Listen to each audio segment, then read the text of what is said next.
V Sajeevan എന്ന രാഷ്ട്രീയക്കാരൻ, സജീവൻ ഇടയിലേക്കാട് എന്ന കലാകാരൻ, നാട്ടുകാരുടെ സ്വന്തം സജീവേട്ടൻ. ഈ മുഖം, ഈ ശബ്ദം നിങ്ങൾക്കേറെ പരിചിതമാണ്. ന്യൂസ് നെസ്റ്റിൻ്റെ ലെറ്റ്സ് ടോക്ക് എന്ന പ്രോഗ്രാമിൽ ഇന്ന് സജീവൻ ഇടയിലേക്കാട്.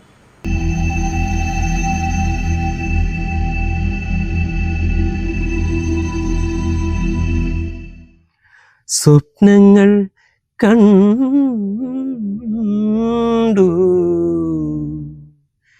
നിനക്കുറങ്ങിടുവാ, പുഷ്പത്തിൻ തൽപ്പമങ്ങ് ഞാൻ വിരിക്കാം. ഒരു പുഷ്പം മാത്രമെൻ പൂങ്കുലയിൽ നിർത്താം ഞാൻ, ഒടുവിൽ നീ എത്തുമ്പോൾ ചൂടിക്കുവാ. അപ്പോൾ സജീവേട്ടാ നമസ്കാരം. നമസ്കാരം. എന്തൊക്കെയാണ് വിശേഷങ്ങൾ? ഇങ്ങനെ പോകുന്നു. ഇപ്പം പ്രസിഡന്റ് എന്നുള്ള വലിയ ജോലിഭാരമൊക്കെ മാറി, സ്വസ്ഥം, സുഖം, സുന്ദരം. സുഖം എന്ന് പറയാൻ പറ്റൂല. കാരണം ഇപ്പം നമ്മൊരു പ്രസിഡന്റ് ആയിട്ടുണ്ടാകുന്ന സമയത്ത് നമ്മ ഫുൾ ടൈം എൻഗേജ് ആയിരിക്കും. അപ്പോൾ ഇപ്പം എന്ന് പറഞ്ഞാൽ ഒരു 4-5 മാസമായി പഴയ അത്ര തിരക്കില്ല. അത് സത്യമാണ് പറഞ്ഞത്. സുഖമല്ലേ? അപ്പം ഇനി കലാരംഗത്ത് കൂടുതൽ ശ്രദ്ധിക്കാമല്ലോ. പഞ്ചായത്ത് പ്രസിഡന്റ്, കലാകാരനായ പഞ്ചായത്ത് പ്രസിഡന്റ് എന്ന മേഖലയിലായിരുന്നു ഇത്രയും കാലം സജീവൻ അറിയപ്പെട്ടത്. അപ്പോൾ ഞാൻ തന്നെ കേട്ടിട്ടുണ്ട് കുറേ പഞ്ചായത്ത് പ്രസിഡന്റുമാർ ഒരു വലിയ കലാകാരന്മാർ ഒന്നും ആവണമെന്നില്ല. അപ്പോൾ പഞ്ചായത്ത് പ്രസിഡന്റുമാർക്കിടയിലെ ഒരു കലാകാരൻ എന്നൊരു പേര് സജീവൻ ഞാൻ തന്നെ കേട്ടിട്ടുണ്ട്. ഇനി കലാരംഗത്ത് കൂടുതൽ ശ്രദ്ധിക്കാൻ പറ്റൂലേ?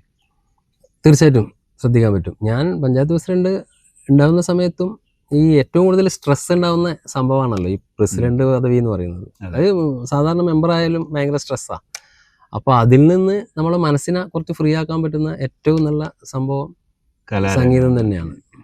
എന്താ സംഗീതം ഇഷ്ടപ്പെടാൻ കാരണം? ശരിക്കും സംഗീതം ഇഷ്ടപ്പെടാന്ന് പറഞ്ഞാൽ ഞാൻ സംഗീതം ശാസ്ത്രീയമായിട്ട് പഠിച്ചിട്ടോ ആ രീതിയിലേക്കുള്ള സംഭവം എന്നെ സംബന്ധിച്ചിട്ടില്ല. ഞാൻ സ്കൂൾ പഠിക്കുന്ന സമയത്ത് കൈക്കോട്ടടവ് സ്കൂളിൽ ആണ് ഞാൻ ആദ്യമായിട്ടൊരു പാട്ട് എന്ന് പറഞ്ഞ രീതിയിൽ ഒരു ലളിതഗാനം പാടി സ്റ്റേജിൽ. വീട്ടിൽ നിന്ന് ഇങ്ങനെ പാടുന്നല്ലാണ്ട് ഞാൻ ആ തരത്തിൽ അങ്ങനെ മറ്റു മത്സരങ്ങളിലൊന്നും അങ്ങനെയൊന്നും പോയില്ല. സജീവൻ ഇപ്പൊ പറഞ്ഞ നമുക്കിപ്പം എന്താ പറയാല്, ഒരു സംഗീതം പഠിക്കാത്ത ഒരാളെന്ന് പറയുമ്പോൾ സ്വാഭാവികമായിട്ട് ജന്മസിദ്ധമായ കഴിവ് കിട്ടണം. ജന്മസിദ്ധമായ കഴിവുള്ളത് കൊണ്ടാണ് ഇപ്പൊ സംഗീത മേഖലയിൽ എത്തിപ്പെട്ടിട്ടുണ്ടാവുക. അത് തന്നെയാണ് അതിനോടുള്ള താല്പര്യം. ആദ്യമായിട്ട് ഇപ്പൊ കലയുടെ ഇടയിൽ കൈക്കോട്ടുകടവ് സ്കൂളിലാണ് ആദ്യമായിട്ടൊരു വേദിയിൽ പാടുന്നത്. എന്താ അതിനെ കുറിച്ച് പറയാനുള്ളത്? നമ്മളൊരു അത് ആദ്യമായിട്ട് ഒരു ലളിതഗാനം ആടുന്ന് ഫസ്റ്റില് പാടി.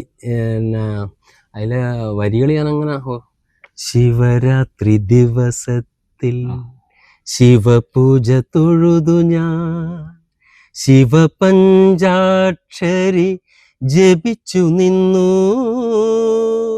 തുടങ്ങുന്ന ഒരു പാട്ടാണ് ആദ്യമായിട്ട് ലൈറ്റ് മ്യൂസിക്കൽ രീതിയിൽ പാടിയത്. എൻ്റെ ഓർമ്മയില്ല. അന്നേരം ഇങ്ങനെ റേഡിയോ എന്നെല്ലാം കേട്ടിട്ട് ഇങ്ങനെ പഠിച്ചിട്ട് ഇങ്ങനെ. ഈ ഇടയിലേക്കാട് മനസ്സിൽ വരുന്നത് സജീവൻ ഇടയിലേക്കാടുന്ന പേര് മനസ്സിൽ ഉറച്ചുപോയി. അതാ പ്രശ്നം. ഇപ്പോ കൈക്കോട്ടടവ് സ്കൂളിൽ പഠിക്കുമ്പോൾ തന്നെയല്ലേ ആദ്യമായിട്ട് നാടകം ചെയ്യുന്നത്? അതെ. നാടകം എന്ന് പറഞ്ഞാൽ ഈ എനിക്ക് ചെറുപ്പകാലത്തെ നമുക്കിപ്പം നമ്മുടെ കണ്ണൂരിപ്പുറം സ്വാമിയോടം അവിടെ വളരെ ചെറുപ്പത്തിൽ തന്നെ നമ്മ ഉത്സവത്തിന് നാടകം കാണാൻ പോകും. അന്ന് കണ്ണൂർ നാടകകലാക്ഷേത്രത്തിന്റെ അവരെല്ലാം നൃത്തസംഗീത നാടകമെല്ലാം കളിക്കുന്ന കാലമാണ്. അപ്പൊ ചെറുതിൽ എനിക്ക് ഈ നാടകം, അതിന്റെ സെറ്റ്, അതിന്റെ കർട്ടൻ, ഇതിനോടെല്ലാം ഭയങ്കര ഒരു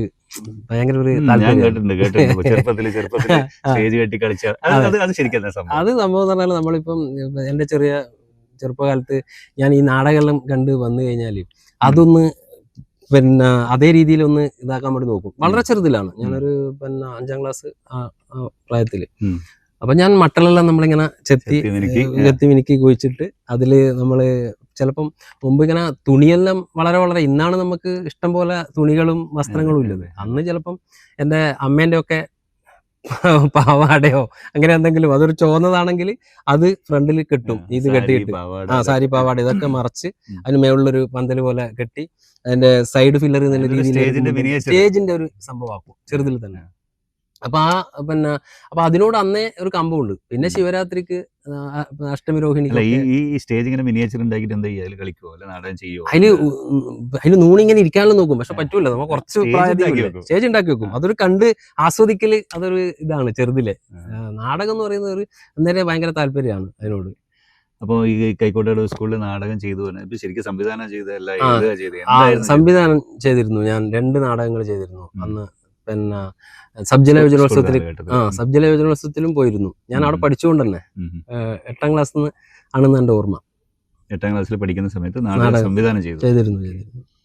അതല്ലാതെ നാടകത്തിൽ അഭിനയിച്ചിട്ടുണ്ട്. പിന്നെ എല്ലാം ഉണ്ടല്ലോ, സംവിധാനം ചെയ്ത് ശരിക്കും നാടകം എഴുതിയാരാ? നാടകം എനിക്ക് കൃത്യം ഓർക്കുന്നില്ല. ഒരു പട്ടീന്റെ, അതായത് ഈ പൊമേറിയൻ പട്ടീന്റെ ഒരു ജീവിതവുമായി ബന്ധപ്പെട്ടത്. അതായത് പട്ടിക്ക് കൊടുക്കുന്ന ബിസ്ക്കറ്റ്, ഏറ്റവും വില കൂടിയ ബിസ്ക്കറ്റ് പട്ടിക്ക് കൊടുക്കുമ്പോൾ ഒന്നുമില്ലാത്ത ഒരു മനുഷ്യന്റെ സംഭവം പറയുന്ന ഒരു ഓർമ്മയാണ് എന്റെ ഓർമ്മയിൽ.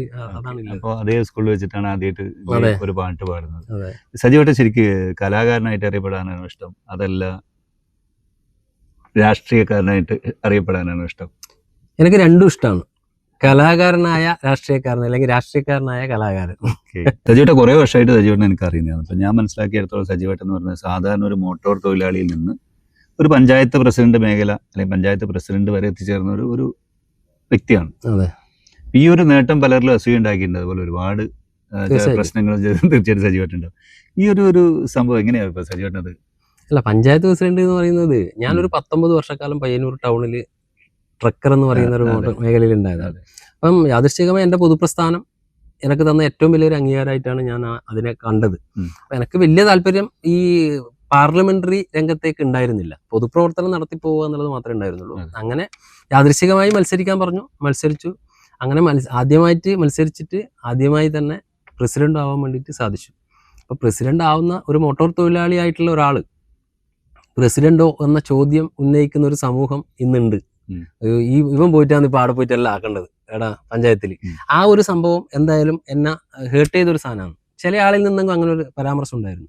സത്യത്തിൽ അതൊരു പ്രയാസം എനിക്ക് ഉണ്ടായിട്ടുണ്ട്. അവർ പറഞ്ഞതിലല്ല, ഈ പ്രസിഡന്റിന്റെ സത്യപ്രതിജ്ഞ കഴിഞ്ഞ അന്ന് ഞാൻ ഉറങ്ങിയില്ല സത്യം പറഞ്ഞാൽ. എന്തുകൊണ്ട് വെച്ചാൽ ഞാൻ എന്തായിരിക്കും ചെയ്യേണ്ടത് എന്ന വല്ലാത്തൊരു അവസ്ഥ എന്നെ സംബന്ധിച്ചിട്ട് അറിയാത്തൊരു രീതിയിൽ.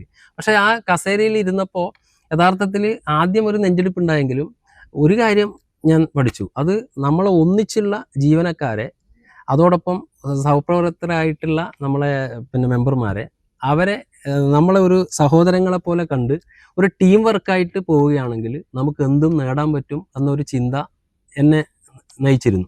അപ്പൊ അതിന്റെ ഭാഗമായിട്ട് തന്നെ നമ്മളെ ജീവനക്കാർ ഒരിക്കൽ പോലും സർ എന്ന വിളിക്കപ്പുറം സജീവേട്ട എന്ന വിളിയിലേക്ക് പോയത് കൊണ്ട് തന്നെയാണ് കഴിഞ്ഞ 5 വർഷം പഞ്ചായത്ത് പ്രസിഡന്റ് എന്നുള്ള രീതിയിലേക്ക് പോയപ്പോൾ എന്താണ് പഞ്ചായത്ത് 2020 ഡിസംബർ മാസം 21-ാം തീയതി തൊട്ട് 2025 ഡിസംബറിൽ ഞങ്ങൾ പടിയിറങ്ങും വരെ എന്ത് സംഭവിച്ചു എന്ന് ഈ നാട്ടിന് കൃത്യമായിട്ട് അറിയാം. കാരണം ഒരു അടയാളപ്പെടുത്തലുകൾ, നമ്മൾ എത്ര കാലം ജീവിച്ചു എന്നതിനപ്പുറം നമ്മൾ ആ കാലത്ത് എന്ത് ചെയ്തു എന്നുള്ളതാണ് ഏറ്റവും പ്രധാനപ്പെട്ട കാര്യം എന്ന് വിശ്വസിക്കുന്ന ഒരാളാണ് ഞാൻ. അതുകൊണ്ട് തന്നെ ഒരു സാധാരണക്കാരനായിട്ടുള്ള ഒരാൾ പഞ്ചായത്ത് പ്രസിഡന്റായി.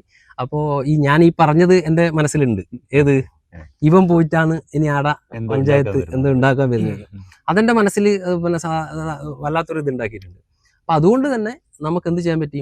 ആദ്യത്തെ വർഷം തന്നെ സമ്പൂർണ്ണ നികുതി പിരിവിൽ 1ാം സ്ഥാനം നേടിയ പഞ്ചായത്തായി, കേരളത്തിലെ ആദ്യത്തെ പഞ്ചായത്തായി നമുക്ക് ആ വർഷം മുമ്പോട്ട് പോകാൻ പറ്റി. അത് കഴിഞ്ഞ് സ്വരാജ് ട്രോഫി എന്ന് പറയുന്നത് ഈ കേരളത്തിലെ മികച്ച പഞ്ചായത്തുകൾക്ക് നൽകുന്ന പുരസ്കാരമാണ്. അപ്പൊ അത് ആദ്യ വർഷം തന്നെ നമ്മൾ പോയ 2021-22 തന്നെ ജില്ലയിലെ മികച്ച പഞ്ചായത്തിനുള്ള സ്വരാജ് ട്രോഫി പുരസ്കാരം 48 വർഷത്തിനിപ്പുറം, അതായത് 48 വർഷമായി നമ്മുടെ പഞ്ചായത്ത് വന്നിട്ട് ആദ്യമായിട്ടാണ് ഒരു സ്വരാജ് ട്രോഫി പുരസ്കാരം നമുക്ക് കിട്ടുന്നത്. അപ്പൊ അത് കിട്ടിയപ്പോൾ അതെല്ലാം നമ്മളെ ടീം വർക്കാണ്. ഞാൻ നേരത്തെ പറഞ്ഞ എൻ്റെ സഹപ്രവർത്തകരായിട്ടുള്ള 13 മെമ്പർമാരും അതിലുപരി നമ്മുടെ ജീവനക്കാർ, അവരെത്ര അഭിനന്ദിച്ചാലും വരൂല. അപ്പൊ ആ തരത്തിലേക്ക് 12 മണിക്കും 1 മണിക്കും ഒക്കെ നമ്മളിത് ചെയ്തിട്ടുണ്ട്. ഇതിന് നമ്മളെ ഇപ്പോഴത്തെ നമ്മുടെ ഈ ചാനലിന്റെ ക്യാമറാമാൻ കൂടിയായിട്ടുള്ള ഗിജിലിന്റെ സ്റ്റുഡിയോയിൽ നമ്മളെ ഒരു ദിവസം എനിക്ക് ഇപ്പോഴും ഓർമ്മയുണ്ട്, 12:30 വരെ പഞ്ചായത്തിൽ വർക്കിംഗ് ആണ് നമ്മുടെ ജീവനക്കാരൊക്കെ വീട്ടിലേക്ക് പോവാതെ. അപ്പം അതിൻ്റെ എഡിറ്റിംഗ് നടത്താൻ വേണ്ടിയിട്ട്, വീഡിയോൻ്റെ എഡിറ്റിംഗ് നടത്താൻ വേണ്ടിയിട്ട് പോയി. പുലർച്ചെ റെയിൽവേ സ്റ്റേഷൻ്റെ തൊട്ടടുത്താണ് ഗിജിലിൻ്റെ സ്റ്റുഡിയോ. അപ്പോൾ അവിടുന്ന് രാവിലെ കാക്ക കരയുമ്പോഴാണ് ഞാൻ 6 മണിക്ക് ഇറങ്ങി വരുന്നത്. അപ്പോൾ അതിന് ഫലം ഉണ്ടായി. കേരളത്തിനകത്തെ 941 പഞ്ചായത്തിൽ 40 പഞ്ചായത്തിനെയും പിന്നിലാക്കിക്കൊണ്ട് കാസർഗോഡ് ജില്ലയിലെ ആദ്യമായിട്ട് സംസ്ഥാനത്ത് 1-ാം സ്ഥാനം 940 പഞ്ചായത്തിനും ഇതാക്കിയിട്ട് മികച്ച പഞ്ചായത്തിനുള്ള 1-ാം സ്ഥാനം വലിയപറമ്പ് ഗ്രാമപഞ്ചായത്തിന് ഞാൻ നേരത്തെ പറഞ്ഞ ചില ആളുകൾ പറഞ്ഞതിന്റെ ഒരു മധുരമായ പ്രതികാരം എന്നുള്ള രീതിയിലേക്ക് നമുക്ക് വീട്ടാൻ പറ്റി. തൊട്ടടുത്ത വർഷം വീണ്ടും ജില്ലയിലെ മികച്ച പഞ്ചായത്തിനുള്ള സ്വരാജ് ട്രോഫി. അങ്ങനെ തുടർച്ചയായി 3 വർഷം മികച്ച പഞ്ചായത്തിനുള്ള സ്വരാജ് ട്രോഫി പുരസ്കാരം നേടി. അതോടൊപ്പം തൊഴിലുറപ്പ് മേഖലയിലുണ്ടായ എൻ്റെ ഒരു അനുഭവം എന്ന് പറയുന്നത്, ഇപ്പോഴും ഞാനിപ്പം പഞ്ചായത്തിൽ നിന്ന് മാറിയെങ്കിൽ പോലും ഇപ്പോൾ നമ്മളെ അമ്മമാരും സഹോദരിമാരും എവിടെയെങ്കിലും ഒരു കല്യാണ വീട്ടിൽ, അല്ലെങ്കിൽ ഒരു മരണ വീട്ടിൽ, അല്ലെങ്കിൽ ഇപ്പം നമ്മൾ ഏതെങ്കിലും കളിയാട്ടങ്ങളിലൊക്കെ അവിടെയൊക്കെ നമ്മളൊരു കാഴ്ചക്കാരനായിട്ട് പോകുമ്പോൾ നമ്മളെ പ്രായമില്ല അമ്മമാരൊക്കെ വന്ന് നമ്മളെ ചേർത്ത് പിടിക്കുന്നത്. അത് എന്താണ് ഇതിന്റെ നമ്മൾ ബാലൻസ് ഷീറ്റ് എന്ന് പറയുമ്പോൾ അതിലുള്ള അതാണ്, ആ സ്നേഹബന്ധം മാത്രമാണ്. കാരണം സാധാരണക്കാരായുള്ള ഒരാൾ പഞ്ചായത്ത് പ്രസിഡന്റ് ആയാൽ ഓരോ ജീവിതം കട്ടപ്പുകയാണ്. എന്തുകൊണ്ട് വെച്ചാൽ ആകെ അതൊരു ഓണറേറി ആണല്ലോ, അല്ലാതെ ശമ്പളമൊന്നുമല്ലല്ലോ, ജീവിക്കാൻ പെടാപ്പാടാണ്. അപ്പോൾ അതിന്റെ ഭാഗമായിട്ട് തൊഴിലുറപ്പ് നമുക്ക് എല്ലാവർക്കും തൊഴിൽ കൊടുക്കുന്ന ഒരു രീതിയിലേക്ക് പോകണമെന്ന് നമുക്കൊരു ആഗ്രഹം ഉണ്ടായിരുന്നു. 100 തൊഴിൽ ദിനം കൊടുക്കുവാന്ന്. അതിന് നമ്മൾ വ്യത്യസ്തമായ തൊഴിൽ പിന്നെ എന്തൊക്കെ ചെയ്യാമെന്ന് തീരുമാനത്തിലേക്ക് പോയപ്പോൾ നമുക്ക് നല്ല ഉദ്യോഗസ്ഥ തലത്തിൽ ഉള്ള നമ്മൾ ജോയിൻ വീഡിയോ എന്നുള്ള രീതിയിലേക്ക് നല്ല രീതിയിൽ ഒരു സപ്പോർട്ട് കിട്ടിയപ്പോൾ കാസർഗോഡ് ജില്ലയിലെ കേരളത്തിലെ ഏറ്റവും നീളം കൂടിയ തീരദേശ പഞ്ചായത്തായിട്ടുള്ള നമ്മുടെ തീരശോഷണം തടയാൻ നമ്മുടെ ഈ തൊഴിലുറപ്പിലൂടെ എങ്ങനെ സാധിക്കാം എന്നുള്ള രീതിയിലേക്ക് നമ്മൾ കടൽ തീരത്തിന് ഒരു ഹരിത കവചം എന്നുള്ള പേരിൽ കാറ്റാടി തൈ നട്ടുപിടിപ്പിച്ചു.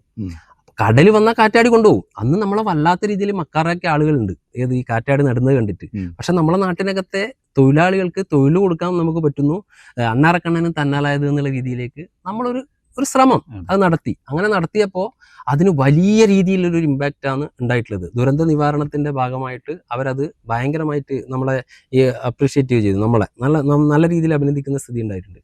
അതുപോലെ തന്നെ സുനാമി റെഡി പ്രോഗ്രാമിന്റെ ഭാഗമായിട്ട് നമ്മൾ മോക്ക് ഡ്രിൽ നടത്തി 2-3 തവണ ജനങ്ങളെ ബോധവൽക്കരിക്കാൻ, സുനാമി വന്നു കഴിഞ്ഞാൽ എങ്ങനെ ഇതാക്കേണ്ടെന്ന രീതിയിൽ. ഇതിന്റെ ഒക്കെ ഭാഗമായിട്ട് നമ്മളെ ഇന്ത്യ രാജ്യത്തിനകത്തെ മൊത്തം സംസ്ഥാനത്തെ പഞ്ചായത്ത് പ്രസിഡന്റുമാരുടെ ദുരന്ത ലഘൂകരണ പ്രവർത്തനം മികവിനുള്ള ഒരു അവാർഡ് കൊടുക്കുന്ന ഒരു സംവിധാനമുണ്ട്. അത് ഏഷ്യ പസഫിക് രാജ്യങ്ങളിലാണ് അത് കൊടുക്കുന്നത്, മത്സരം. അത് അതിൽ നമ്മൾ ഈ സ്വരാജ് ട്രോഫി കൊടുക്കുന്ന പോലെ അപേക്ഷ കൊടുക്കേണ്ട കാര്യമൊന്നുമില്ല. അത് അവര് നേരിട്ട് ചെയ്യുന്നതാണ്. അവരുടെ ഡോക്യുമെന്റ്സ് ഉണ്ട് ഓരോ പഞ്ചായത്തിന്റെയും. അങ്ങനെ ഒരു ദിവസം പഞ്ചായത്തിലേക്ക് മെയിൽ വരികയാണ്. പിന്നെ 2024 ഒക്ടോബർ മാസം 14-ാം തീയതി, ഞാൻ ആ ഡേറ്റ് ഇപ്പോഴും ഓർമ്മിക്കുകയാണ്, ഫിലിപ്പൈൻസിലെ മനിലയിൽ വെച്ച് നടക്കുന്ന വലിയ മിനിസ്റ്റീരിയൽ കോൺഫറൻസിൽ വെച്ച് ലോകത്തിലെ 4 അധ്യക്ഷന്മാരെ ലോക്കൽ ലീഡർ ചാമ്പ്യൻ പുരസ്കാരത്തിന് അർഹനായിട്ടുണ്ട്, തിരഞ്ഞെടുത്തിട്ടുണ്ട്. 2 ഫിലിപ്പൈൻസുകാരി, 1 ഇന്തോനേഷ്യക്കാരി, 1 പുരുഷനായിട്ടുള്ള ഇന്ത്യയിലെ ഒരേ ഒരാൾ. ആ ഒരേ ഒരാളാണ് നിങ്ങളോട് ഇപ്പോൾ സംസാരിച്ചുകൊണ്ടിരിക്കുന്ന ഞാൻ. ആ തരത്തിലേക്ക് നമുക്ക് ഇന്ത്യയിലെ മികച്ച രീതിയിലേക്കുള്ള ഒരു പ്രസിഡന്റായിട്ട് നമുക്ക് വരാൻ വേണ്ടിയിട്ട് വരാനുള്ള ഒരു അധ്യക്ഷനായിട്ട് വരാൻ വേണ്ടി സാധിച്ചിട്ടുണ്ട്. പക്ഷെ വേണ്ട രീതിയിലേക്ക് അതിന് ഒരു ഇത് കിട്ടിയോ, പബ്ലിസിറ്റി കിട്ടിയോന്ന് വെച്ചാൽ പബ്ലിസിറ്റി കിട്ടിയിട്ടുണ്ട്. കാരണം വെച്ചാൽ നമ്മളിപ്പോൾ പേപ്പർ, ഞാനടക്കം പേപ്പറിൽ വായിച്ചായിരുന്നു. ഇപ്പോൾ ജെമിനി അല്ലെങ്കിൽ AI ടൂൾസ് ഒരുപാടുണ്ട്. AI ടൂൾസിൽ നമ്മൾ ഒരാളെ കുറിച്ച് സെർച്ച് ചെയ്ത് കഴിഞ്ഞാൽ അതിൻ്റെ എല്ലാ കാര്യങ്ങളും അറിയാൻ പറ്റും. സജീവനെ കുറിച്ച് സെർച്ച് ചെയ്ത് നോക്ക്, ഈ സാധനം അതിനകത്തുണ്ട്. അതല്ലേ ജെമിനി വെറുതെ ചോദിച്ചു നോക്ക്, സജീവൻ വലിയപറമ്പ്, അല്ലെങ്കിൽ സജീവൻ VV, അല്ലെങ്കിൽ സജീവൻ ഇടയിലേക്കാട്, ഒരുപാട് പേരില്ലേ. അപ്പോൾ ഇദ്ദേഹം ആരാണെന്ന് ചോദിച്ചു കഴിഞ്ഞാൽ ഈ സാധനം പറയുന്നുണ്ട്. അപ്പോൾ അതൊക്കെ നേടാൻ നമുക്ക് ആയത് ഈ ഒറ്റക്കെട്ടായിട്ടുള്ള വലിയപറമ്പ് ഗ്രാമപഞ്ചായത്തിലെ മുഴുവൻ ജനങ്ങളും കക്ഷി രാഷ്ട്രീയ മത ജാതി ചിന്തകൾക്ക് അതീതമായി ഞങ്ങളുടെ ആ കാലത്ത് ഒറ്റക്കെട്ടായി നിന്നു എന്നുള്ളത് കൊണ്ടാണ്. കാരണം എല്ലാവരും പരസ്പരം ആ രീതിയിലായിരുന്നു. അതുകൊണ്ട് തന്നെയാണ് നമുക്ക് ഈ പറഞ്ഞ പുരസ്കാരങ്ങളും ഒക്കെ നേടാനായത്. അല്ലാതെ എന്റെ വലിയൊരു മികവ് കൊണ്ടൊന്നുമില്ല. തീർച്ചയായിട്ടും ഈ പണ്ടുള്ളവർ പറയുന്ന പോലെ മാങ്ങയുള്ള മാവിലല്ലേ കല്ലെറിയുള്ളൂ. അതൊക്കെ ഉണ്ടാവും. നമ്മൾ അതൊന്നും മൈൻഡ് ചെയ്യാറില്ല. അതിനെന്നെ പ്രാപ്തനാക്കിയത്, ഈ പറഞ്ഞ ചില സംഭവങ്ങളൊക്കെ പ്രാപ്തനാക്കിയത് പൊതുപ്രസ്ഥാനത്തിന്റെ ഭാഗമായിട്ട് ഇത്രയും കാലം പൊതുപ്രസ്ഥാനത്തിലൂടെ എനിക്ക് കിട്ടിയിട്ടുള്ള ആ ഒരു ഊർജ്ജം തന്നെയാണ്, മറ്റൊന്നുമല്ല. ഞാൻ വ്യക്തിപരമായിട്ട് വേറെന്തുണ്ടാക്കിയതിന്റെ ഭാഗമായിട്ടൊന്നുമല്ല. അപ്പൊ ഇത്രയും തിരക്കുള്ള, ഇത്രയും അവാർഡുകളൊക്കെ ഇത്രയും തിരക്കിട്ട് നിൽക്കുന്ന നിങ്ങൾ ഈ ഗസലിലേക്ക് എങ്ങനെ എത്തിപ്പെട്ടു? ശരിക്കും ഗസലിലേക്ക് എത്തിയതെന്ന് പറഞ്ഞാല് സർക്കാരിന്റെ നവകേരള സദസ്സ് എന്നൊരു പരിപാടി ഉണ്ടായിരുന്നു. അപ്പൊ അതിന് അതിന്റെ പ്രചരണാർത്ഥം നമ്മളെ പഞ്ചായത്തുകൾ തനതായിട്ടുള്ള ഒരു പരിപാടി സംഘടിപ്പിക്കാൻ പറഞ്ഞിരുന്നു. അപ്പൊ അതിന്റെ ഭാഗമായിട്ട് ഒരു കഥാപ്രസംഗം ഇപ്പം പൊതുവെ അന്യം നിന്ന് പോകുന്ന ഒരു കാലമാണ്. അപ്പം നമ്മളെ വലിയപറമ്പ് ബീച്ചിൽ ഒരു വൈകുന്നേരം ഒരു സന്ധ്യക്ക് ഓഡിയൻസ് ഒക്കെ കസേരയൊന്നും ഇല്ലാതെ നിലത്തിരുന്ന് ആ രീതിയിലേക്ക് എൻ്റെ മനസ്സിലേക്ക് ഒരു സംഭവം വന്നതാണ്. അങ്ങനെ ഒരു കാതികൻ വന്ന് കഥ പറയുന്നു. അങ്ങനെ നമ്മുടെ NV സത്യൻ എന്ന് പറയുന്ന നമ്മളെ പഴയ ഒരു സുഹൃത്താണ്, വലിയപറമ്പിലെ അല്ല, NV സത്യൻ എന്ന് പറഞ്ഞിട്ട് ഒരു ഫോറസ്റ്റ് ഇപ്പം റേഞ്ച് ഓഫീസറാണ്. അപ്പൊ അദ്ദേഹം പഴയ കാലത്തെ പണ്ട് കേരളോത്സവത്തിലൊക്കെ കഥാപ്രസംഗം പറയുന്നതാണ്. അപ്പൊ അദ്ദേഹത്തോട് ഈ കാര്യം പറഞ്ഞു. അദ്ദേഹം ഓക്കെ ഞാൻ ഏറ്റു എന്ന് പറഞ്ഞു. അപ്പൊ അദ്ദേഹത്തിന് പാട്ട് എഴുതാൻ ഒരു തൃപ്പൂണിത്തറയിലെ ഒരു കാതികൻ ആണ് പുതിയൊരു കഥ. അപ്പോ അവര് ഡിസംബർ മാസം 17-ാം തീയതിയാണ് പരിപാടി. അപ്പോ അതിന്റെ 2 ദിവസം മുമ്പാണ് പറയുന്നത് സംഭവം ഇല്ല, അവർക്കാർക്കും എന്തോ അസുഖമായി. അപ്പൊ പിന്നെ ആകെ ഇതായി, പരിപാടി നടത്തണ്ടേ. അപ്പോൾ ഞാൻ പഞ്ചായത്ത് പ്രസിഡന്റ് ആവുന്നതിന് മുമ്പിലെ ഒരു പ്രസിഡന്റ്, അതായത് മത്സരിക്കുന്നതിന് മുമ്പിൽ ഒരു 2 മാസം മുമ്പേ എനിക്ക് പണ്ടേ ഈ ഓർക്കസ്ട്രയിൽ പാടണമെന്ന് അതിയായ ആഗ്രഹം ഉണ്ടായിരുന്നു. അപ്പൊ അങ്ങനെ ആഗ്രഹം ഉണ്ടായപ്പോൾ എൻ്റെ സുഹൃത്ത് ഷിജു പീറ്റർ, അതുപോലെ നമ്മളെ ഗിജില്, ഇവരോടൊക്കെ നമ്മ ഇങ്ങനെ ഡിസ്കസ് ചെയ്ത് അങ്ങനെയാണ് നമ്മുടെ ഷിജിൻ തലശ്ശേരിയും അതുപോലെ നമ്മളെ അനൂപും അവരോട് ഈ പറഞ്ഞു നമുക്കൊന്ന് റിഹേഴ്സൽ എടുക്കണം എന്നുള്ള രീതിയിലേക്ക് നമ്മള് അതെ. അപ്പൊ അങ്ങനെ നമ്മള് ഒരു ദിവസം അവിടെ ഇരുന്ന് പാടുകയാണ്. ഇങ്ങനെ റിഹേഴ്സൽ ഒന്നുമില്ല, ഞാൻ പാടുന്നു, അവർ വായിക്കുന്നു, ഞാൻ ആദ്യമായിട്ട് ചെയ്യുന്നതാണ്. അപ്പൊ അത് കഴിഞ്ഞ് നമ്മൾ 2 മണിക്ക് നമ്മളെ ഈ ഗിജില്, ഷിജു പീറ്റർ, പിന്നെ എൻ്റെ ഭാര്യ, പിന്നെ വേറെ നമ്മളൊരു ഏച്ചി ഉണ്ടായിരുന്നു, അവര് ഓഡിയൻസിന്റെ മുമ്പിൽ നമ്മൾ ആ പരിപാടി അവതരിപ്പിച്ചു. അപ്പൊ എപ്പെങ്കിലും ഒരു സ്റ്റേജ് കിട്ടണം എന്നൊരു ആഗ്രഹമായിട്ട് നമ്മൾ അന്ന് അത് നിർത്തിയതാണ്. ഇത് കഴിഞ്ഞ ശേഷമാണ് ഞാൻ നേരെ പഞ്ചായത്തിലേക്ക് പോകുന്നത്. പിന്നെ ഇത് വിട്ടില്ല, നമുക്കൊരു അവസരം കിട്ടാത്തൊരു സ്ഥിതിയായി. അങ്ങനെയാണ് ഈ പറയുന്ന ദിവസം എനിക്ക് ആലോചിച്ചത്, ഒരു പരിപാടി ഇല്ലെങ്കിൽ പിന്നെ നമുക്ക് ചെയ്യാൻ പറ്റാതെ പോയ ഒരു സാധനം ഉണ്ടല്ലോ, അത് അങ്ങനെ പാടാന്ന്. അങ്ങനെയാണ് ആ ബീച്ചിൽ ആദ്യമായിട്ട് പടിഞ്ഞാറേ മാനത്ത് എന്നാണ് അതിന്റെ പേരിട്ടത്, ആ ഗസലിന്റെ സന്ധ്യക്ക് ബീച്ചില്. അപ്പൊ പടിഞ്ഞാറേ മാനത്ത് 2.25 മണിക്കൂർ ഞാൻ അവിടെ ജീവിതത്തിൽ ആദ്യമായിട്ട് മലയാളം ഗസല് അവതരിപ്പിച്ചു. അതോടുകൂടിയാണ് സത്യത്തില് അതൊരു ക്ലിക്കായത്. സജീവന്റെ ഗസൽ പ്രോഗ്രാം ഞാൻ കണ്ടിട്ടുണ്ട്, കേട്ടിട്ടുണ്ട്. സാധാരണ ഇപ്പം നമ്മുടെ നാട്ടിലൊക്കെ ഗസൽ എന്ന് പറയുമ്പോൾ കൂടുതൽ സിനിമാ പാട്ടുകൾ, ഗസൽ ടച്ചുകളുള്ള സിനിമാ പാട്ടുകൾ പാടുന്നതാണ്. പക്ഷെ അതിൽ നിന്ന് വ്യത്യസ്തമായിട്ട് ഗസൽ പാട്ടുകൾ തന്നെ എടുത്ത് ഗസലുകൾ തന്നെ തെരഞ്ഞെടുത്ത് പാടാൻ സജീവൻ ശ്രദ്ധിക്കുന്നത് ഞാൻ ശ്രദ്ധിച്ചിട്ടുണ്ട്.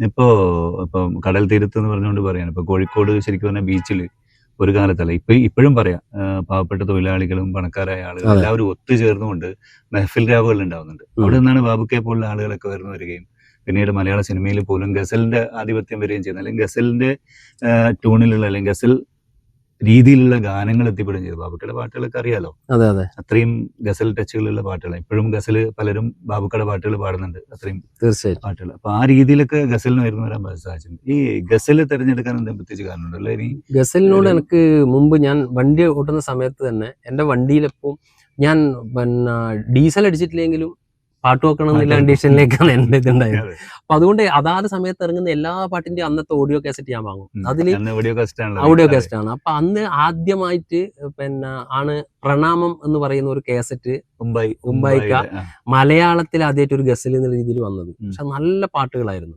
അപ്പൊ ആ പാട്ട് എന്നെ ഭയങ്കരമായിട്ട് സ്വാധീനിച്ചിട്ടുണ്ട്. അപ്പൊ ഓർമ്മയുണ്ടാവുമല്ലോ പാട്ട്. അതില് എനിക്ക് ഓർമ്മ വന്നൊരു പാട്ട് പറഞ്ഞാല്, കാണുക നമ്മളി ഭൂമിയെ കരുണാമയ്യാം ദേവിയെ, മക്കളെ സ്നേഹിച്ച കുറ്റത്തിനാൽ നിത്യ ദുഃഖത്തിൽ നീറുന്നൊരമ്മയെ, അമ്മേ സർവം സഹേ ഞങ്ങൾക്കനുഗ്രഹമരുളുക നീ, അമ്മേ സർവം സഹേ ഞങ്ങൾക്കനുഗ്രഹമരുളുക നീ. ഈ പാട്ട് എന്തായാലും സജീവൻ തീർച്ചയായും സ്റ്റേജിൽ പാടിയിട്ടുണ്ടാവില്ലേ? പാടിയിട്ടുണ്ട്. ഞാൻ പുഞ്ചക്കാട് പുഞ്ചക്കാട് ഞാനൊരു പരിപാടിയിൽ പാടിയിരുന്നു. വേറെ ഗസലിന്റെ പ്രധാന ഭാവം എന്ന് പറയുന്നത് വിരഹം തന്നെയാണ്. ഇതിനകത്ത് അത് അമ്മ ഇപ്പോഴത്തെ കാലത്ത് നമ്മൾ വൃദ്ധസദനത്തിലേക്കൊക്കെ നമ്മുടെ അമ്മമാരൊക്കെ പോകുന്ന സമയത്ത് ഏറ്റവും ഇത് ഞാനൊരു വൃദ്ധസദനത്തിൽ പാടിയിരുന്നു. ഒരു വൃദ്ധസദനം എന്ന് പറയാൻ പറ്റൂല, അത് അന്തേവാസികളായിട്ടില്ല. അപ്പം അമ്മമാരൊക്കെ ഭയങ്കര കരച്ചിലാകുന്നൊരു സീൻ തീർച്ചയായും. ഈ ഉണ്ടായിരുന്നു. പാട്ട് നല്ല വരികളാണ്. കണ്ണീര് ഉണ്ടാക്കുന്ന പാട്ടുകളാണ്. പാത്രത്തിലേക്ക് പാടിയിട്ടുണ്ട്. എത്തിപ്പെടാൻ പറ്റി. ഇപ്പൊ പഞ്ചായത്ത് പ്രസിഡന്റ് ആയ സമയത്ത് തന്നെ ഞാൻ 28ഓളം വേദികൾ ഞാൻ പാടിയിട്ടുണ്ട്. അപ്പൊ ആളുകൾ ചോദിക്കും ഈ പഞ്ചായത്ത് പ്രസിഡന്റ് പഞ്ചായത്ത് ഒന്നും ഭരിച്ചിട്ടില്ല എന്ന് പറയുന്ന ടീമുണ്ട്. ഇവിടെ പറയില്ല, ഞാൻ നേരത്തെ പറഞ്ഞ ടീമുണ്ടല്ലോ നിങ്ങൾ പറഞ്ഞത്. അപ്പോ രാത്രി കാലങ്ങളിൽ മാത്രമാണ് പരിപാടി, പകല് പരിപാടിയില്ല. രാത്രി കാലത്ത് പഞ്ചായത്ത് പ്രസിഡന്റിന് പിന്നെ പഞ്ചായത്തിൽ വലിയ പരിപാടി ഒന്നുമില്ല, ആരും വിളിക്കും പോകാന്നല്ലാതെ. അപ്പൊ അതുകൊണ്ടല്ലേ നല്ല രീതിയിൽ ഇപ്പൊ സർക്കാരിന്റെ ഒക്കെ ഭാഗമായിട്ട് കണ്ണൂർ പോലീസ് മൈതാനിൽ ഉൾപ്പെടെ വലിയ വേദികളിൽ പ്രോഗ്രാം ചെയ്യാൻ വേണ്ടിയിട്ട് പറ്റിയിട്ടുണ്ട്. അത്യാവശ്യം നമുക്ക് ഒരു പിന്നെ അതിനെ കൊണ്ട് ജീവിക്കാനൊന്നും പറ്റൂലെങ്കിലും ചെറിയ രീതിയിലേക്ക് എന്നാലും ഒരു ഇതായിട്ട് നമുക്ക് കൊണ്ടുപോകാൻ പറ്റുന്നത്. അതിന്റെ ജീവിക്കുക എന്നതിനപ്പുറം ഈ ജനങ്ങളുമായിട്ട് പാടുമ്പോൾ ഞാനിങ്ങനെ പറഞ്ഞ് പാടുന്ന ആളാണ്, അല്ലാതെ വെറും പാട്ട് മാത്രം ഇങ്ങനെ പാടി പാടി പോകുന്നതല്ല. അതുകൊണ്ട് ജനങ്ങളായിട്ട് സംവദിച്ച് പോകുന്നത് കൊണ്ട് അതിനൊക്കെ ഒരു ഭയങ്കര ഒരു ഇതാണ്. ഈ കുട്ടികളായിട്ടായാലും ഇങ്ങനെ സംസാരിച്ച് ഇങ്ങനെ പോകുന്നതിൽ ഈ കലാപരമായിട്ടുള്ള ഒരാൾക്ക് എങ്ങനെയാണ് ഇത് രണ്ടും കൊണ്ടുപോകുന്നത് എന്ന് പറയുമ്പോൾ നേരത്തെ പറഞ്ഞില്ലേ, ഈ ഒരു പൊളിറ്റീഷ്യൻ അല്ലെങ്കിൽ ഒരു പൊതുപ്രവർത്തകൻ എന്നുള്ള രീതിയിലേക്ക് അല്ലെങ്കിൽ ഒരു ഭരണാധികാരി എന്നുള്ള രീതിയിലേക്ക് ഇപ്പോൾ ഒരു പഞ്ചായത്ത് പ്രസിഡന്റിന് ഈ രീതിയിൽ കലാപരമായിട്ടുള്ള കഴിവുണ്ടാകുമ്പോൾ എല്ലാം കലാപരമായിട്ടാക്കാൻ വേണ്ടി നമുക്ക് പറ്റും. അതിന് ഉദാഹരണമാണ് ഗ്രാമസഭകൾ. സാധാരണ ഗ്രാമസഭകൾ എന്ന് പറയുന്നൊരു ഒഫീഷ്യൽ ഒരു ഭയങ്കര ഇതാണ്, അതായത് ഒന്നും ഉണ്ടാവില്ല അവിടെ. നമ്മള് അതിന്റെ പദ്ധതിന്റെ കാര്യങ്ങൾ പറയും, ഓരോ ആളുകൾക്കും കൊടുക്കേണ്ട പിന്നെ മറ്റുള്ള സംഭവം അജണ്ടയൊക്കെ വായിച്ച ആ ഒരു തികച്ചും ഔദ്യോഗികമായിട്ട് സംഭവങ്ങളല്ലേ. പക്ഷെ ഞങ്ങളുടെ ഗ്രാമസഭ നടക്കുമ്പോൾ സ്വാഭാവികമായിട്ടും ഗ്രാമസഭയിൽ നമ്മുടെ സംസാരം എന്ന് പറയുന്നത് നമ്മൾ കുറച്ച് കോമഡിയൊക്കെ പറഞ്ഞ് നമ്മൾ അങ്ങോട്ടും ഇങ്ങോട്ടും സംവദിച്ച് ഭയങ്കര ഒരു രസമായിട്ട് കൊണ്ടുപോകും. അത് കൊണ്ടുപോകാൻ പറ്റുന്നത് ഞാനൊരു കലാകാരനായ കൊണ്ടാണ്, അല്ലെങ്കിൽ എനിക്കത് കൊണ്ടുപോകാൻ വേണ്ടി പറ്റൂല. നമ്മൾ സാധാരണ രീതിയിൽ പറഞ്ഞു പോകും. അപ്പം കല എന്ന് പറയുന്നത് ഒരു വല്ലാത്ത ജീവിതത്തിന്റെ എല്ലാ ഭാഗത്തും. അതെ അതെ അതെ.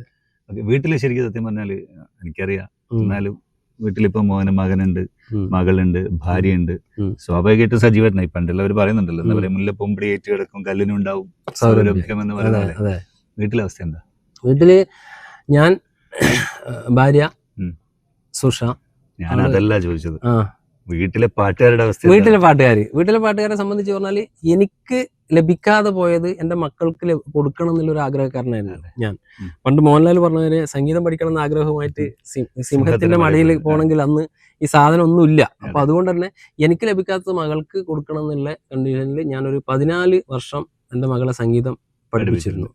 അവള് നന്നായിട്ട്, അത് ആദ്യം ലയം കലാക്ഷേത്രത്തിൽ പയ്യന്നൂര്, പിന്നീട് ഒരുപാട് വർഷക്കാലം നീണ്ടത് നമ്മളെ രാജേഷ് പിന്നെ രാഗാഞ്ജലി തൃക്കരിപ്പൂരിന്റെ ശിക്ഷണത്വത്തിലാണ്. നല്ല രീതിയിൽ അവളിപ്പോൾ സ്കൂൾ ലെവലിലായാലും പിന്നെ കോളേജ് തലത്തിലും ഒക്കെ ഇതിന്റെ ഭാഗമായിട്ട് മത്സരങ്ങളിലും പിന്നെ ഗാനമേള ആദ്യം SS ഓർക്കസ്ട്രയിലെല്ലാം ആദ്യ സമയത്ത് പാടിയിരുന്നു. അച്ഛന് വേണ്ടി അതെ, ഇലക്ഷനിൽ ഉൾപ്പെടെ പാടിയിരുന്നു.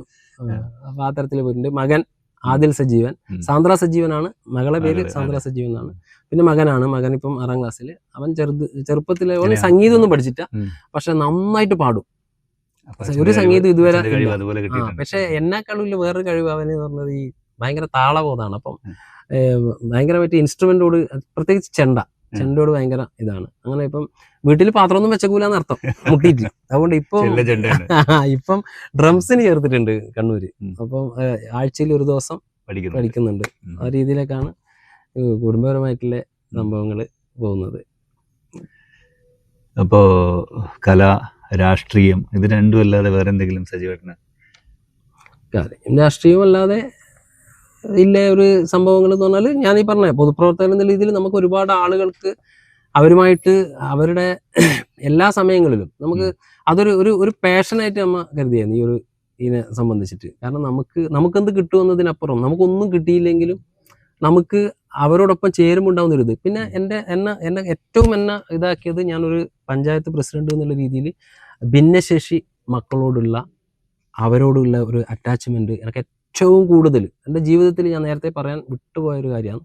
വിട്ടുപോകേണ്ടതല്ല അത്. കാരണം വലിയപറമ്പ് ഗ്രാമപഞ്ചായത്തിലെ ഭിന്നശേഷി കുട്ടികളുടെ അവരോടൊപ്പം ചേരുന്ന സമയം എന്ന് പറയുന്നത് എനിക്കൊരിക്കലും എൻ്റെ മനസ്സിൽ നിന്ന് ഒരുപക്ഷെ ഞാൻ മരണം വരെ പിന്നെ മറക്കാത്ത ഒരുപാട് മുഹൂർത്തങ്ങൾ എനിക്ക് കിട്ടിയിട്ടുണ്ട് എൻ്റെ ആ ഭിന്നശേഷി മക്കളിൽ നിന്ന്. അവർക്ക് എല്ലാ ഓണത്തിനും ഓണക്കോടിയുമായി ഞാൻ പോകാറുണ്ട്. അതുമായി ബന്ധപ്പെട്ടിട്ട് 5 വർഷവും പോയിട്ടുണ്ട് എല്ലാവരും. കാരണം നമുക്കൊക്കെ കൈകളുണ്ട്, കാലുണ്ട്, നമുക്ക് മറ്റുള്ള ശേഷികളൊക്കെ ഉണ്ട്. പക്ഷെ ഇതൊന്നും ഇല്ലാത്ത ഒരു മക്കള് ഉണ്ടായ ഒരു അച്ഛൻ്റെ അമ്മയുടെയും സങ്കടം എന്ന് പറയുന്നത് എത്ര പണം ഉണ്ടായിട്ടും കാര്യമില്ല. അതെ. അപ്പൊ അങ്ങനെ ഓരോ വീട്ടിലേക്കും കയറി ചെല്ലുമ്പോൾ ഉണ്ടാവുന്ന അത് പറഞ്ഞറിയിക്കാൻ പറ്റാത്ത സാഹചര്യമാണ്. പക്ഷേ എനിക്ക് അതിലുണ്ടായ ഒരു അനുഭവം കൂടെ ഞാൻ പറയാം.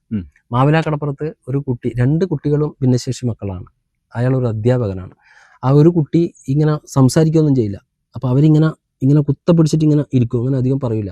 അപ്പൊ ഞാൻ അവിടെ പോയപ്പോൾ ആ കുട്ടി പിന്നെ ഇവന് പാട്ട് ഇഷ്ടമാണ് പ്രസിഡന്റ് എന്ന് പറഞ്ഞു മാഷ്, അതായത് കുട്ടിയുടെ ഉപ്പ. മനസ്സിലായി. അപ്പോൾ പിന്നെ ഏത് പാട്ട്, അള്ളാഹിനെ കുറിച്ച് ഏതെങ്കിലും ഒരു പാട്ട് പാടുമെന്ന് ചോദിച്ചു. അപ്പോൾ പിന്നെ ഞാൻ ആ പാട്ടിൻ്റെ ഒരു എൻ്റെ ഓർമ്മയിൽ ഞാനൊരു കുട്ടികളുടെ ഒരു നാടകം എടുത്തിരുന്നു, മുജീബ് ഓടിക്കൊണ്ടിരിക്കുന്നു എന്ന് പറഞ്ഞിട്ട്. അപ്പോൾ അത് സംസ്ഥാന തലത്തിലൊക്കെ പോയതാണ്, നമ്മുടെ ഇവിടുത്തെ വായനശാലയ്ക്ക് വേണ്ടിയിട്ട് എടുത്തതാണ്, നവോദയ വായനശാലയ്ക്ക് വേണ്ടിയിട്ട് കോഴിക്കോട്. അതിന് മികച്ച നാടകത്തിന് അതുപോലെ A ഗ്രേഡ് കിട്ടി, മികച്ച നടൻ എല്ലാം അതിൽ കിട്ടിയതാണ്. അപ്പോൾ അതിലത്തെ ഒരു പാട്ടുണ്ട്, അത് പഴയൊരു സിനിമാ പാട്ടാണ്, യേശുദാസ് പാടിയ. ആ പാട്ട് ഞാൻ പാടി, അതിൻ്റെ വരികൾ പാടിയപ്പോൾ ഈ കുട്ടി മെല്ലെ മെല്ലെ മെല്ലെ മെല്ലെ തല പൊക്കി പൊക്കി ഇങ്ങനെ വരികയാണ്. അങ്ങനെ വന്ന് അവസാനം എൻ്റെ ഈ ഷർട്ടിൻ്റെ ഇതിങ്ങനെ പിടിച്ച് ആ കുട്ടി ഇങ്ങനെ ഒച്ച പുറപ്പെടുവിക്കാൻ തുടങ്ങി. ആദ്യത്തെ അനുഭവമാണ് ഉപ്പ പറഞ്ഞത്. അപ്പോൾ എന്നിങ്ങനെ ചേർത്ത് എനിക്ക് മുത്തം തന്നു. എൻ്റെ ജീവിതത്തിൽ ഞാൻ കണ്ണു നിറഞ്ഞു, കണ്ണു നിന്ന് എല്ലാവരുടെയും കണ്ണുകൾ തന്നു. അല്ലാ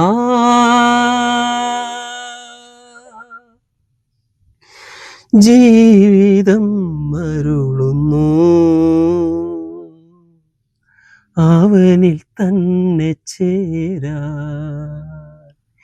ഏതിന്നും നാഥൻ നിൻ റബ്ബല്ലേ, അവനെ കൊല്ലായി നീ പോകാം. അല്ലാ ജീവിതം അരുളുന്നു, അവനിൽ തന്നെ ചേരാൻ. ഈ പാട്ട് ഞാനിങ്ങനെ പാടിയപ്പോൾ ഈ കുട്ടി ഇങ്ങനെ വന്ന് എന്നിങ്ങനെ ചേർത്ത് പിടിച്ച് എനിക്കൊരു മുത്തം തന്നപ്പോൾ പറഞ്ഞറിയിക്കാൻ പറ്റാത്ത ജീവിതത്തിൽ അതൊരു വലിയ അനുഭവം. അവിടെയാണ് സംഗീതം എന്താണ്, ഒരു ജനപ്രതീതിയായിട്ട് മാത്രമാണ് ഞാൻ അവിടെ പോയത്, എനിക്ക് ആ അനുഭവം ഉണ്ടാവില്ല. അതുകൊണ്ട് ഞാനൊരു കലാകാരൻ എന്നുള്ള രീതിയിലേക്ക് നമ്മളുടെ ഉള്ളിൽ അങ്ങനെ ഒരു ഹൃദയം ഉള്ളത് കൊണ്ടാണ് ആ തരത്തിലേക്ക് നമുക്കൊരു അനുഭവം ഉണ്ടായിട്ടില്ല. ഇതെല്ലാം എന്താ പറയാ, വളരെ അപൂർവമായിട്ട് ആളുകൾക്ക്. അപ്പോൾ ആ മക്കള് അവസാനം ഭിന്നശേഷി സംഗമം സംഘടിപ്പിച്ചപ്പോൾ ആ മക്കളൊക്കെ എല്ലാവരും ചേർന്ന്, സാധാരണ രീതിയിൽ നമ്മളൊരു മൊമെന്റോ കൊടുക്കുമ്പോൾ നമ്മുടെ ഫോട്ടോ ഒക്കെ അവർ വാങ്ങും. പക്ഷെ എൻ്റെ കയ്യിൽ നിന്നൊരു ഫോട്ടോ പോലും വാങ്ങിയില്ല. എനിക്ക് സസ്പെൻസ് ആക്കി എന്നെ അവർ ഈ ലോക്കൽ ലീഡർ ചാമ്പ്യൻ പുരസ്കാരം നേടിയതിന് എൻ്റെ ഈ ഭിന്നശേഷി മക്കൾ എന്നെ അനുമോദിക്കുന്ന ഒരു മുഹൂർത്തം, അതും എൻ്റെ ജീവിതത്തിൽ മറക്കാൻ പറ്റാത്തതാണ്. ആ മക്കളെ ചേർത്ത് പിടിച്ചു പോകുന്ന ഒരു ടീച്ചർ, ഷാനിബ ടീച്ചർ, അവരെ പറയാതിരിക്കാൻ പറ്റില്ല. ഒരുപാട് അധ്യാപകരെ ഞാൻ കണ്ടിട്ടുണ്ട്, പക്ഷെ ഷാനിബ ടീച്ചർ അവർക്ക് മാത്രം വേണ്ടി ജീവിക്കുന്ന ഒരു ടീച്ചറാണ്. ഇപ്പോഴും അതിൽ കുറേ കുട്ടികളുണ്ട്, അതിൽ ഒരു മോൻ ഒന്നും സംസാരിക്കാൻ പറ്റൂല, പക്ഷെ കലാഭവമണിയുടെ പാട്ട് ഭയങ്കര ഇഷ്ടമാണ്. സെന്റി പാട്ട് പറ്റൂല, അടിച്ചുപൊളി പാട്ട്. ഞാൻ സത്യത്തിൽ കലാഭവമണിയുടെ പാട്ട് അങ്ങനെ പാടിയിട്ട് എൻ്റെ ഒരു വേറെ ലെവലായുണ്ട്, പക്ഷെ ഞാൻ അവന് വേണ്ടി അത് പഠിച്ച് ഞാൻ പാടി. ഇപ്പോഴും കഴിഞ്ഞ ആഴ്ച ആ കുട്ടിയെ അവര് ഫോണിൽ എന്നെ വിളിക്കും, അപ്പം എൻ്റെ ശബ്ദം പോലും അവന് തിരിച്ചറിയും. ഇപ്പൊ അവന് ഒച്ച വെക്കുന്ന ഒച്ച മാത്രമേ ആക്കൂലൂ. അപ്പൊ ഞാൻ കലാഭവമണിയുടെ പിന്നെ ചാലക്കുടി ചന്തക്ക് പോയപ്പോൾ ചന്ദന പൊട്ടുള്ള മീങ്കാരി പെണ്ണിനെ കണ്ടേ ഞാൻ, ഈ പാട്ട് കേൾക്കുമ്പോ അതുപോലെ കേൾക്കണോ പ്രിയ കൂട്ടരെ, ഇതൊക്കെ ആ മോന് ഏറ്റവും ഇഷ്ടമുള്ള പാട്ടാണ്. അപ്പോൾ അവരെ ആ ഒരു പ്രതികരണങ്ങൾ വല്ലാത്ത രീതിയിലേക്കാണ്. അതേപോലെ വലിയറമ്പിൽ ഒരു കുട്ടി ഇതേപോലെ ഭയങ്കര വയലന്റ് ആണ് കുട്ടി, ഭക്ഷണം കഴിക്കാനോ ഒന്നും പോവില്ല. പക്ഷെ ആ കുട്ടിക്ക് ഒരു പാട്ടുണ്ട്, ഒരു കൃഷ്ണന്റെ ഒരു പാട്ടുണ്ടല്ലോ, ഈ പിന്നെ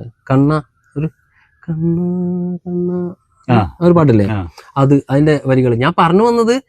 ഇതൊക്കെ ചേരുമ്പോഴാണ് യഥാർത്ഥത്തിൽ നമ്മൾ ഈ പറയുന്ന ഒരു ജനപ്രതിനിധി അല്ലെങ്കിൽ ഒരു രാഷ്ട്രീയക്കാരൻ എന്നതിനപ്പുറം നമുക്ക് ആ ഒരു രീതിയിലേക്ക് കൊണ്ടുപോകാൻ വേണ്ടി പറ്റും. സജീവട്ടം നമുക്ക് ഇപ്പം അടുത്ത കാലത്തൊക്കെ സജീവട്ടം തുരിയം വേദികളിലൊക്കെ ശരിക്ക് ശ്രദ്ധിക്കപ്പെട്ട ഒരാളാണ്. ഇപ്പം സാധാരണ തുരിയം പോലത്തെ ഒരു വേദിയിൽ ഇന്റർനാഷണൽ ലെവലിൽ നാഷണൽ ലെവലിലുള്ള കലാകാരന്മാരൊക്കെ പങ്കെടുക്കുന്ന വേദിയാണ് തുരിയം.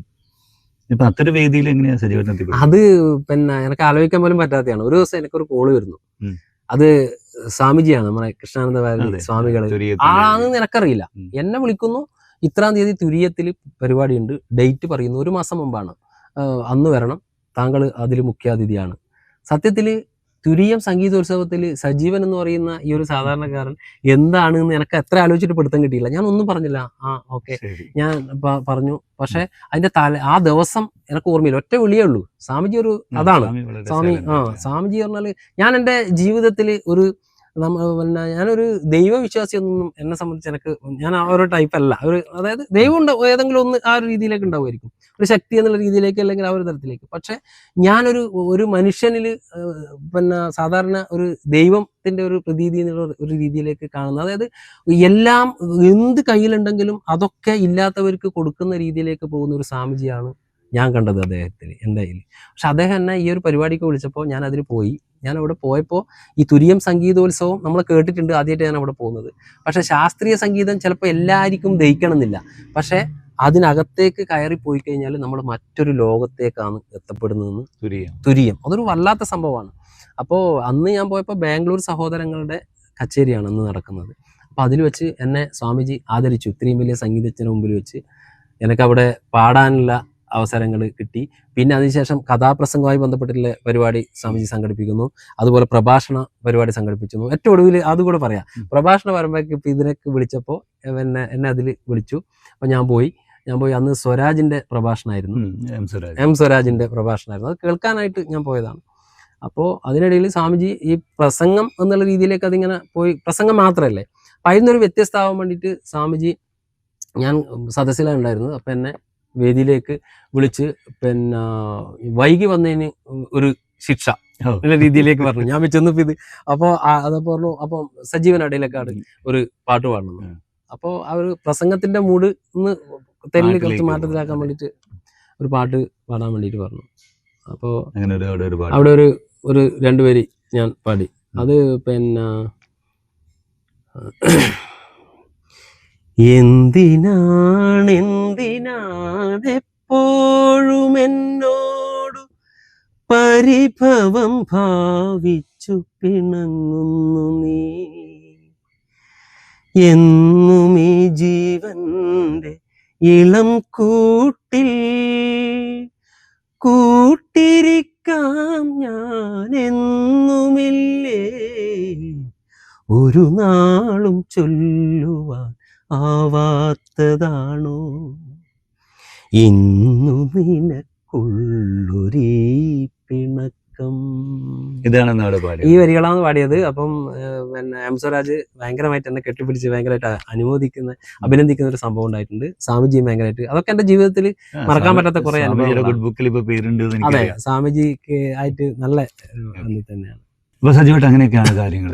ഇപ്പോ ഏതായാലും നമുക്ക് സമയം പരിമിതമാണ്. രാഷ്ട്രീയ രംഗത്തും കലാരംഗത്തും ഇനിയും ഒരുപാട് പടവുകൾ സജീവേട്ടനെ കാത്തിരിക്കുന്നുണ്ട്. ഒരുപാട് നേട്ടങ്ങളും അഭിമാനകരമായ പുരസ്കാരങ്ങളും സജീവേട്ടനെ കാത്തിരിക്കുന്നുണ്ട്. അതെല്ലാം എത്തിപ്പിടിക്കാൻ കഴിയട്ടെ ആശംസിക്കുന്നു. അപ്പോൾ ഒരു ചെറിയ റിക്വസ്റ്റ് കൂടി, ഒരു ഗസലിലെ ഇപ്പം ബാബുക്കയുടെ ഗസലുകളെ കുറിച്ച് നമ്മൾ പറഞ്ഞു.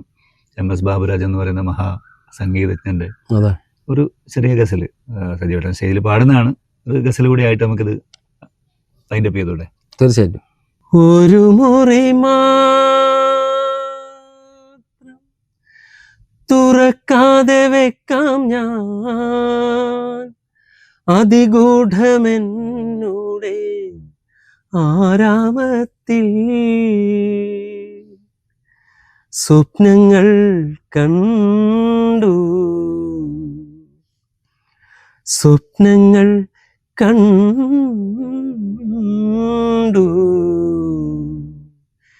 നിനക്കുറങ്ങിടുവാൻ, പുഷ്പത്തിൻ തൽപ്പമങ്ങ് ഞാൻ വിരിക്കാം, ഒരു പുഷ്പം മാത്രമെൻ പൂങ്കുലയിൽ നിർത്താം ഞാൻ, ഒടുവിൽ നീ എത്തുമ്പോൾ ചൂടിക്കുവാൻ, ഒരു ഗാനം മാത്രമെൻ ഹൃദയത്തിൽ സൂക്ഷിക്കാം,